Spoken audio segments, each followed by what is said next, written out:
Oke, assalamualaikum warahmatullahi wabarakatuh. Waalaikumsalam warahmatullahi wabarakatuh. Oke, selamat pagi. Hari ini kita masuk ke pertemuan ke-13 ya. Kita kuliah bioteknologi. Pertemuan hari ini kita bahas materi CPNK 8, yaitu penerapan prinsip bioteknologi dalam kesehatan, terutama biomedis. Kemudian untuk sub CPNK-nya yang dibahas hari ini ada dua. Sub CPNK 8 yang saya ini ya. Sub CPNK 8 bisa terbaca kan? Oke, ini. Yang pertama, memahami dan menjelaskan penerapan biotek di bidang kesehatan. Kemudian yang ke sub CPNK 9-nya, menganalisis penerapan biotek di bidang kesehatan. Ini untuk pertemuan ke-13. Nah, ini ya. Ada antigen, vaksin, antibiotik, dan antibodi. Nah, pada pertemuan hari ini kita akan fokus membahas terkait vaksin, dan nanti ada sedikit diskusi atau studi kasus. Ada 3 grup nanti yang kita buat. Oke, kita masuk ke materinya.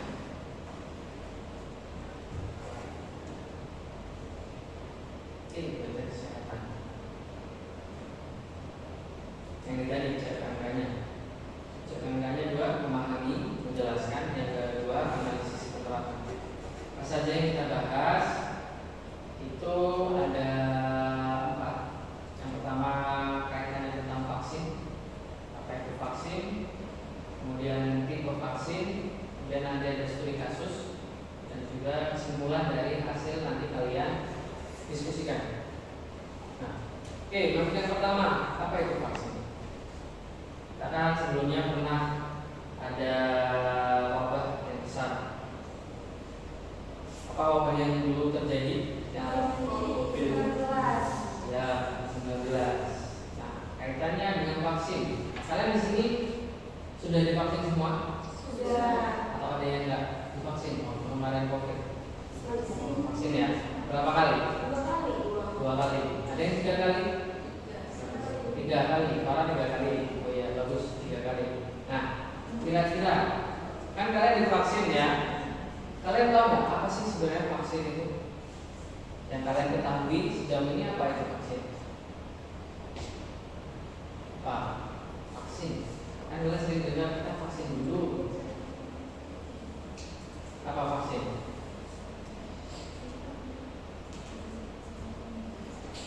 Ayo, apa Farah? Vaksin Farah? Apa? Sistem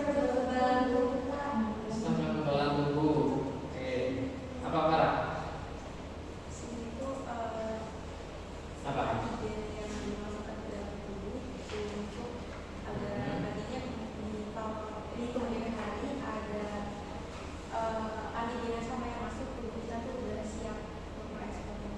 Oke ya. Oke. Nah sekarang apa itu vaksin? Yang pertama ya ini. Vaksin yang sumbernya dari patogen yang dilemahkan. Apa dia dilemahkan? Biasanya vaksin itu dilemahkan dia masih hidup, yang dihilangkan biasanya protein yang menyebabkan efek yang berbahaya. Misalkan COVID itu kan ada banyak protein di spike-nya atau di luarnya. Nah itu yang dihilangkan bagian yang membahayakan. Jadi agar tubuh kita mengenali oh ini ada virus atau bakteri dari luar yang disuntikan, sehingga dia memproduksilah antibodi untuk protein tadi dengan tidak menyebabkan efek menyakitkan. Kalau misalkan COVID itu kan biasanya menyebabkan badai sitokin.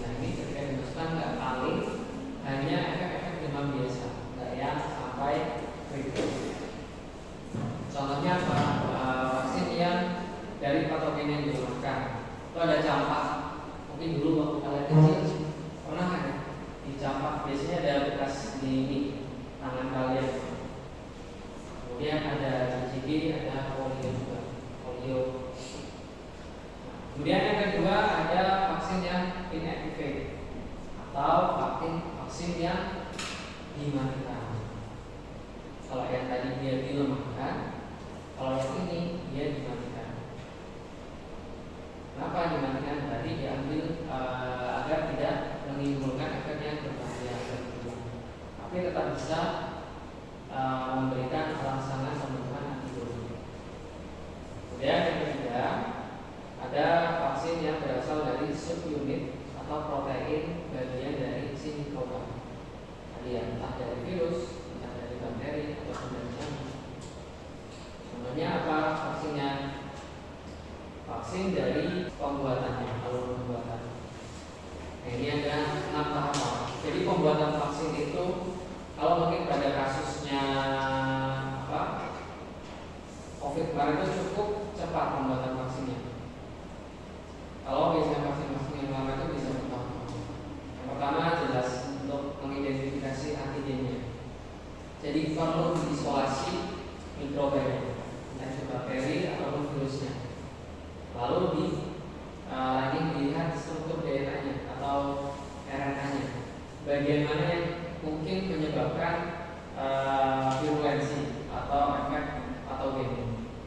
Setelah itu biasanya didapatkan, terus dia dikulturkan, diproduksi antigennya. Setelah dibuat dalam in vitro, secara in vitro dulu di dalam bakteri, kemudian ditambahkan formulasi, ditambahkan adjuvan dan stabilisator untuk menjaga agar ketika didistribusikan ke hewan coba itu dia tetap stabil, tidak berubah. Setelah itu, setelah ininya selesai, masuk ke tahap 4, melakukan uji praklinis. Uji praklinis ini biasanya pada hewan coba. Setelah dicoba secara in vitro, kemudian ke in vivo. Ini cukup lama. Setelah itu baru nanti uji klinis fase 1 sampai 3. Uji ini dilakukan pada manusia biasanya. Bedanya apa? Kalau fase 1 biasanya populasi orang yang diuji itu lebih sedikit, untuk 10 orang. Nanti dilihat efek sampingnya dalam 1 tahun atau 6 bulan. Setelah itu kalau memang ada efek samping, dilanjut ke fase 2, lebih banyak populasinya untuk melihat. Begitu sampai fase 3. Kalau memang tidak ada efek yang ditimbulkan, baru dia disetujui. Biasanya kalau badan dunia itu yang menyetujui dari WHO atau CDC. Kalau di Indonesia kita punya BPOM, biasanya itu yang meregulasi apakah sudah cukup atau ini sudah bagus nih, sehingga bisa didistribusikan ke orang-orang. Proses ini, jadi proses pembuatan vaksin itu bisa membutuhkan waktu bertahun-tahun. Kenapa butuh waktu lama? Karena untuk memastikan vaksinnya itu aman. Jadi jangan sampai ketika dia disuntikan vaksin justru malah menyebabkan kecacatan atau perubahan genetik, menyebabkan penyakit yang lain yang seharusnya tidak ada. Makanya dia lama. Oke, sampai sini silakan. Yang mau ditanyakan terkait vaksin saja. Iya.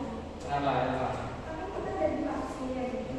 Makanya sekarang lagi banyak berita-berita di sosial media gara-gara tertular hepatitis B dari makanan yang ada di pinggir jalan kayak gitu. Ini tuh kalau kita udah divaksin berarti kita pasti kena ya Pak? Masih di sana. Oke, jadi apakah ketika kita divaksin itu sudah tidak bisa terkena penyakit? Menurut kalian gimana? Belum saja, mungkin dari Waktu itu udah vaksin COVID satu kali. Kalau nggak ya waktu itu masih apa ya? Kayaknya masih awal-awal banget. yang Delta. Iya. Itu juga setelahnya masih kena COVID. Masih kena. Jadi tadi ya contohnya hepatitis ataupun di COVID. Jadi vaksin itu bukan berarti ketika kita divaksin itu sudah pasti kebal 100% ya. Jadi vaksin itu digunakan untuk mencegah, memperkecil kemungkinan kita terkena penyakitnya. Jadi bukan berarti 100% ketika kalian sudah divaksin, oh aman nih, nggak mungkin kena COVID, nggak mungkin kena hepatitis. Itu masih ada kemungkinan, hanya memperkecil kemungkinannya. Kenapa hal itu bisa terjadi? Kalau pada virus, misalkan COVID, kalau kalian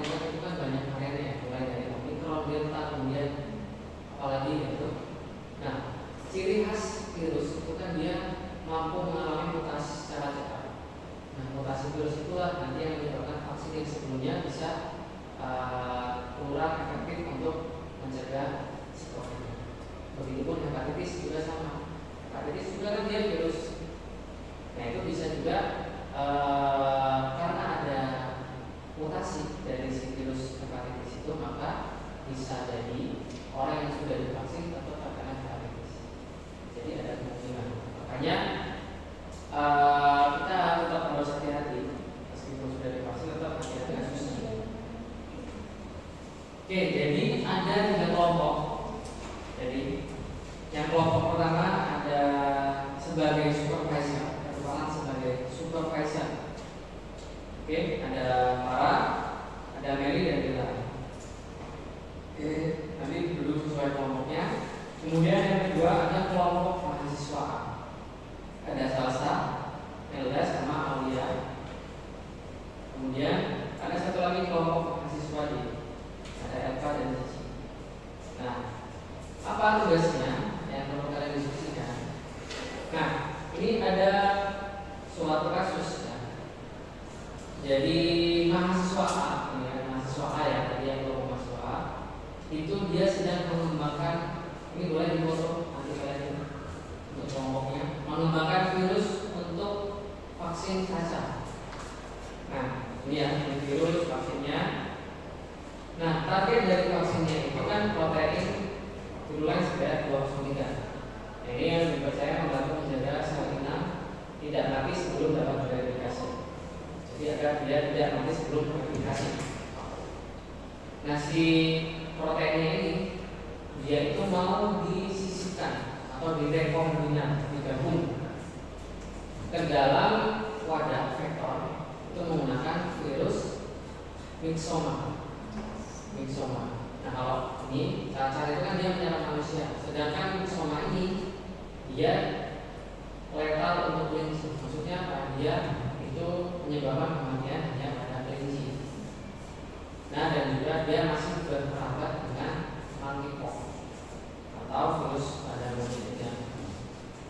Nah, di sini kalian baca mahasiswa A ya, yang sedang penelitian itu ternyata dia melakukan coding pada protein ini ke dalam virus myxoma. Nah, mahasiswa A dan supervisornya tadi dia memutuskan, jadi setelah mahasiswa itu diskusi dengan supervisor, dia itu mau membuat gen sintetik atau gen buatan.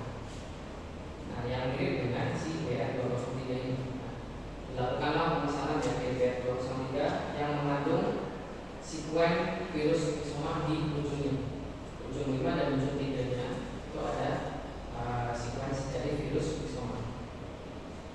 Kemudian virus ini tadi beta-dio dipesan melalui agen MACD yang bukan anggota dari International Gene Synthesis Consortium (IGSC) karena lebih murah.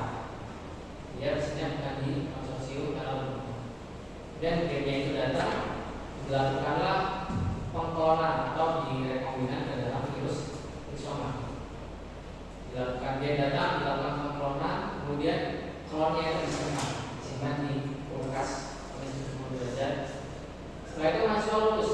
Oke, sampai sini. Nah, lalu 5 tahun kemudian setelah mahasiswa ini lulus melakukan penelitian myxoma. Yang mahasiswa itu menggunakan studi in vivo pada hewan coba, pada monyet. Kemudian ternyata setelah diuji monyetnya itu terinfeksi. Nah, mengujinya lagi mahasiswa ini menginfeksi dirinya sendiri menggunakan virus yang dia buat, myxoma baru yang dia buat, menginfeksi dapat menginfeksi manusia tapi tidak dia menyuntikkan ke dirinya sendiri. Nah, di sini masalahnya ini yang perlu kalian garis bawahi, boleh foto. Monkeypox bisa menginfeksi manusia, ya. Sedangkan myxoma tadi ya yang punya mahasiswa A itu tidak bisa menginfeksi manusia. Kemudian pada perusahaan gen sintetik, jadi dari 100%, 20%-nya itu bukan anggota yang tadi yang dia lebih murah harganya. Ini maka keputusan untuk menerima order atau yang nggak masuk IGSC itu diserahkan pada regulasi masing-masing negara. Jadi beda-beda negara. Ini tadi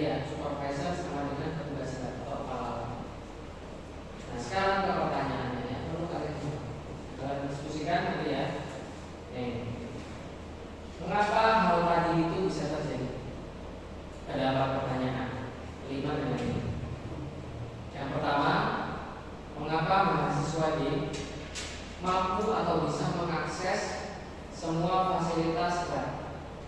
Padahal fasilitas itu dia nggak bisa diakses secara sembarangan. Kenapa dia bisa mengakses? Kita bahas baik sebagai mahasiswa A, mahasiswa D, dan supervisor. Itu kalian bahas.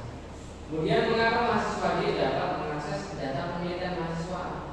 Kok bisa mahasiswa A mengakses mahasiswa D tes penelitian terdahulu 5 tahun sebelumnya?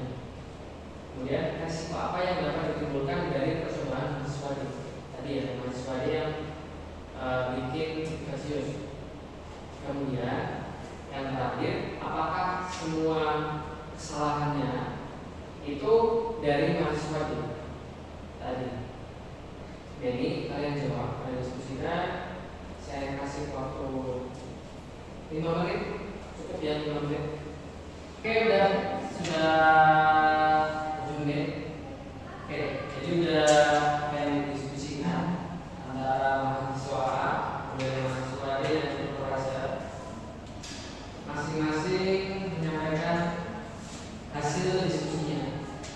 Nanti masing-masing kelompok boleh menyangka dari kelompok. Silakan, mau dari kelompok mana dulu? Supervisor, mahasiswa A atau mahasiswa D dulu? Silakan.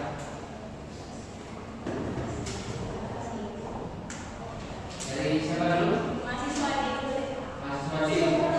Kan iya kan pertanyaannya mahasiswa D. Oh, dari mana? Iya dong. Kan kalian suspeknya. Kalian pelakunya. Oke, mahasiswa D. Silakan mahasiswa D.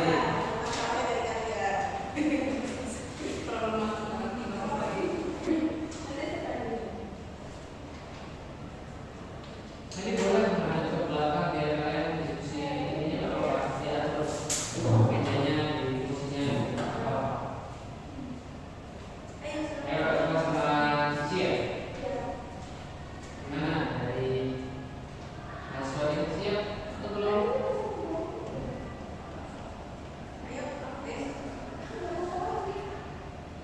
Oke, kalau enggak kita awali dulu langsung ke mahasiswa A dulu sebagai korban.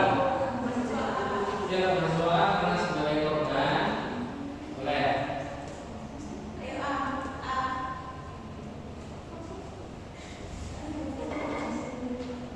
Ayo, hasilnya ada udah. Nanti tinggal baca yang saya lihat.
kesalahan dari mahasiswa D, atau mungkin ada peran relevan dari mahasiswa A dan juga supervisor dari mahasiswa D juga. Kira-kira semuanya salahnya dari kalian atau enggak? Iya. Mahasiswa D, jawaban kalian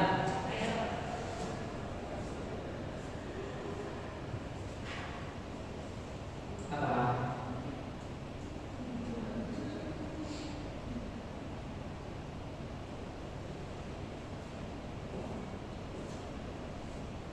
Apa jawabannya? Udah diskusi tadi. Apa jawabannya?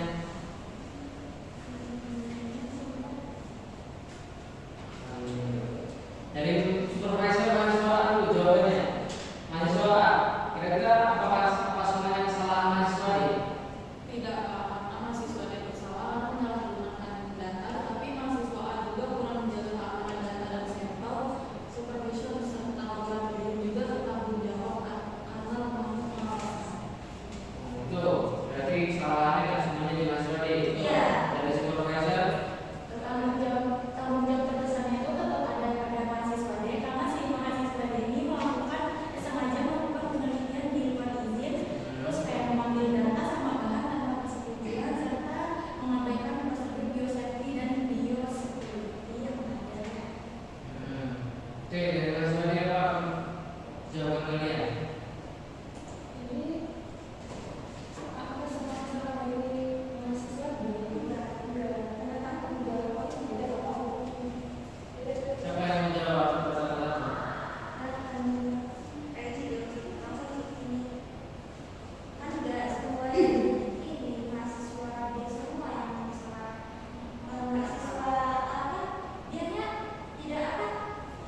Akses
untuk mendapatkan vaksin.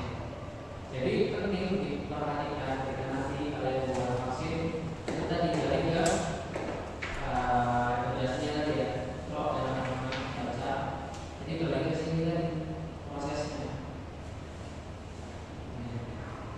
Harus ada usaha klinis aku jadi apa ini harus dilewati.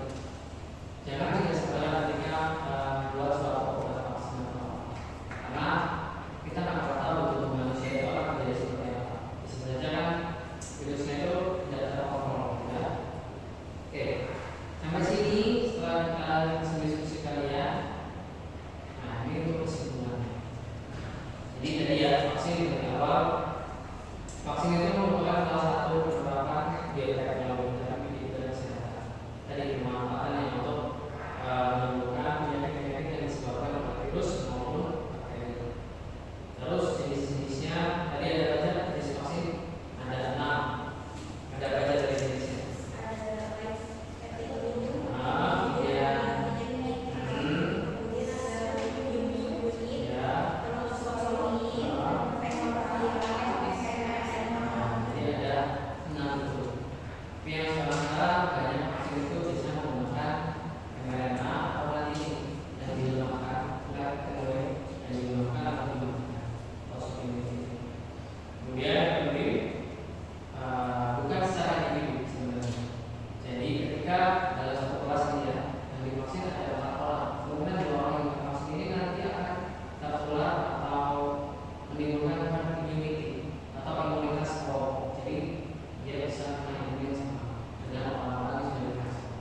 Fungsinya vaksin itu kolektifnya membentuk herd immunity namanya.